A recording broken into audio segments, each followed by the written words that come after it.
اللہ نے یہی دیکھنا ہے. تو اس لیے لیعبدون کا معنی یہ ہے، لیعبدون کا میں نے اللہ پاک فرماتے ہیں میں نے انسان اور جنات کو پیدا کیا بندگی کے لیے. بندگی کے معنی یہ ہے کہ میں نے اپنا حکم ماننے کے لیے پیدا کیا.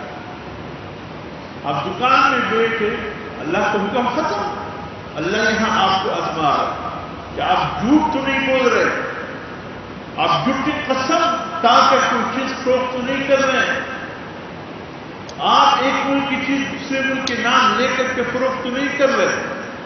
چائنا سے بچے جاپان سرا ہو رہے اور کسٹم کو پھر موقع اتبا اللہ کو سے جواب ہو رہے. چائنا سے چیز لے آتے ہو، جاپان کے نام پہ قسم دے کر فروخت کرتے ہو. اللہ یہ تمہارا ایمان دیکھ رہا ہے. اللہ رب العزت فرماتے ہیں میں نے تمہیں اپنا حکم ماننے کے لیے پیدا کیا.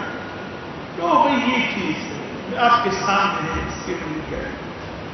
اگر جانتے ہو بتا دو، اگر اتنا بڑا ایمان ہے آپ کے پاس، اگر کمزور ہے شاید اگر میں نے سچ بتایا یہ چیز چھوڑ کے نہ جائے، چلو اتنا چکا ہو کہ بولے یہ چیزیں میں سے فروخت کرتا، اتنا چکا ہو. قسم کاری کی حضور صلی اللہ علیہ وسلم فرماتے ہیں دکاندار دکان پہ بیٹھ کر ایک چیز قسم کے ساتھ فروخت کرے، اگرچہ وہ قسم کھانے میں حق بجانب ہو اور اس کی قسم کھانے سے وہ چیز فروخت ہو جائے، اللہ پاک پھر بھی اس چیز میں جتنا اس نے نفع کمایا اللہ اس میں سے وہ برکت اٹھا دیتا. یعنی اگر سچے قسم بھی کھائی، جھوٹی قسم نہیں کھائی، کیوں کھایا؟ یہ ہے اللہ اس حکم کو دیکھنا چاہتے ہیں.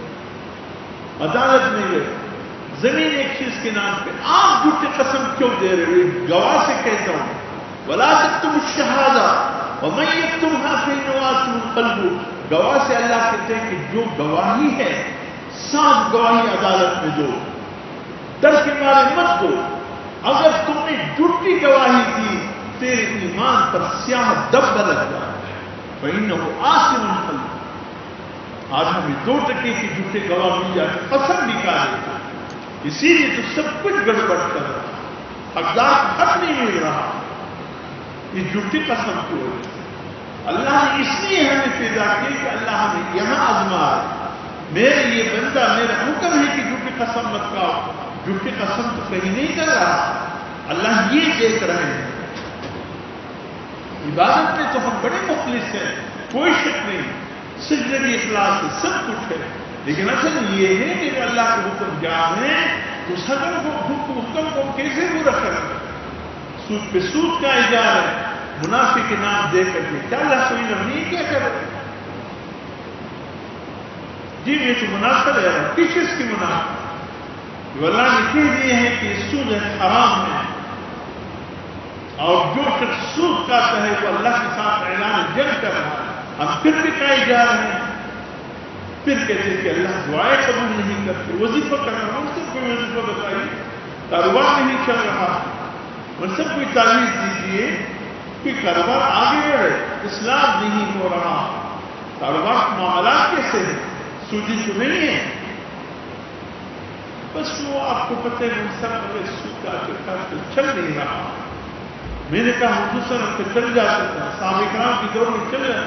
اسلامی حکومتوں میں بغیر سود کے اللہ نے جو برکتیں دی وہ تو چل جاتا، تمہارا نہیں چلتا ہے. تم اسلامت کو چھوڑ دو، پھر دیکھو اللہ کیا کرتا ہے. اللہ نے قرآن حکیم میں بنی اسرائیل کو مخاطب کر کے فرمایا، اور یہ کتاب ہم سے بھی ہے. وَلَوْ أَنَّهُمْ أَقَامُوا التَّوْرَاةَ وَالْإِنْجِيلَ وَمَا أُنزِلَ إِلَيْهِم مِّن رَّبِّهِمْ لَأَكَلُوا مِن فَوْقِهِمْ وَمِن تَحْتِ أَرْجُلِهِمْ. اللہ رب العزت فرماتے ہیں اگر یہ لوگ جن پہ تورات نازل ہوا، وہ لوگ جن پہ انجیل نازل ہوا، وہ جن پہ اللہ کی کتابوں میں سے کوئی کتاب الہامی کتب نازل ہوئے، اگر یہ لوگ اس پر عمل کرتے، آسمان سے بھی رزق برستا، پاؤں کے نیچے سے بھی رزق اگا. ہم نے اللہ کے احکامات کو مصیبت ڈال دیا ہے، اور پھر کہتے ہیں کام میں برکت نہیں ہے. برکت کہاں سے ہے؟ ہم برکت والے لائنوں کو چھوڑ دیا. حضرت امام علی